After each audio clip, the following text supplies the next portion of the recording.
Here's the thing about this episode. As much as obviously Stars and Stripes was not going to make it through, it's still pretty painful to see her lose. Though, in a certain point of view, she was able to beat Shigaraki / All For One because they weren't able to truly take over her quirk, New Order, since she also made it one hell of a gamble by sacrificing herself. Essentially, this entire fight is not only epic, but it kind of shows that had the circumstances been right, she would have been the one to defeat Shigaraki. So we must give credit where credit is due.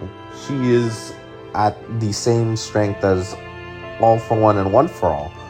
However, let's backtrack a little. Let's go to the beginning of the episode where, they're talking about her quirk. New Order, as much as it is overpowering, it also has its limits. So she's comparing herself to All Might, which is funny because of all the characters who's still consistently looked up as the strongest, All Might still hits that checkbox. Anyway, so her companions are telling her, hey, stop comparing yourself to All Might, you're plenty strong.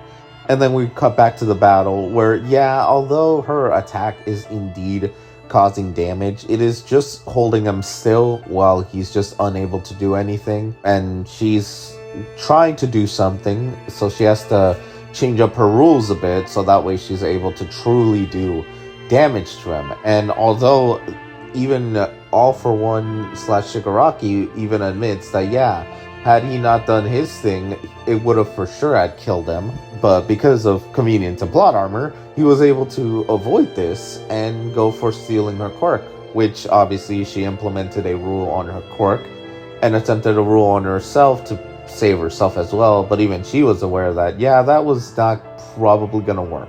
But regardless, it still worked her plan on damaging Shigaraki from the inside, damaging and taking away as many quirks as possible. Which obviously all of the pilots are saddened by her death, with her final goodbye being very heroic, which we will take one moment of silence for that.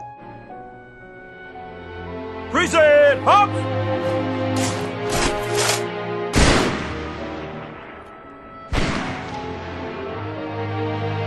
Anyway, so yes, they all do their best, and they almost had it. Unfortunately, Shigaraki's most important quirks he needed to escape were just there. So he manages to get out of there, and he tries to give away the quirk, which basically New Order essentially fooled both Shigaraki and All For One, as it basically states that it does oppose all quirks that are in there with her.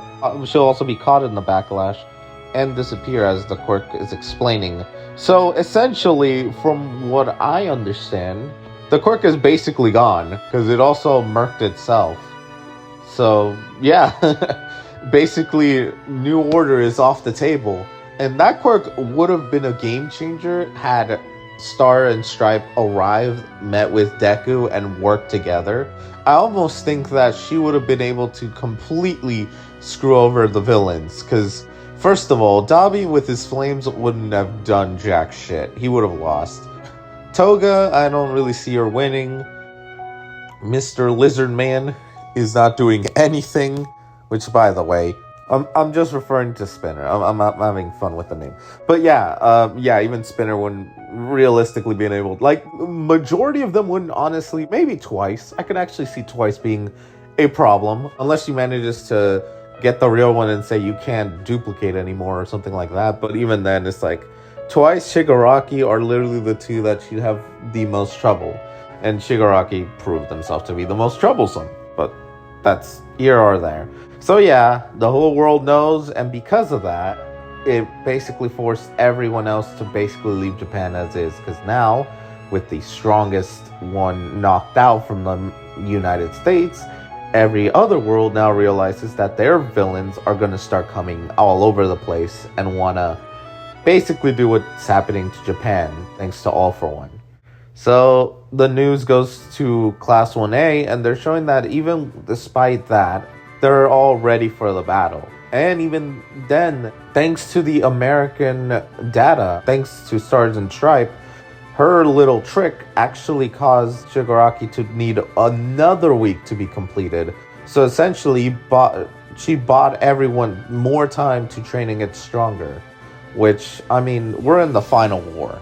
Any little thing that can assist Class 1A, because they're the main ones who are going to be able to defeat the League of Villains, is going to count. And now we have Stars and Stripes sacrifice be the catalyst to what'll lead them to their victory.